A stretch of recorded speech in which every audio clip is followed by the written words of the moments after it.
ইসলামী ব্যাংকে চলমান অস্থিরতা নিয়ে গভীর উদ্বেগ প্রকাশ করেছে ব্যাংকগুলোর প্রধান নির্বাহীদের সংগঠন association of bankers Bangladesh ABB. পাশাপাশি বিষয়টি দ্রুত সমাধান হলে ব্যাংক খাতের জন্য ভালো হবে বলে তারা মনে করেন।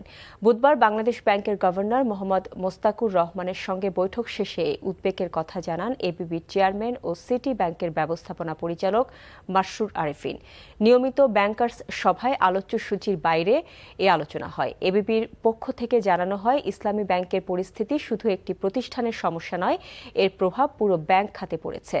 বিষয়টি নিয়ে ব্যাংকাররা উদ্বিগ্ন। এদিকে ইসলামী ব্যাংকের সার্বিক কার্যক্রম নিবিড়ভাবে তদারকির জন্য বাংলাদেশ ব্যাংকের নির্বাহী পরিচালক মোহাম্মদ আশরাফুল আলমকে পর্যবেক্ষক নিয়োগ দিয়েছে বাংলাদেশ ব্যাংক।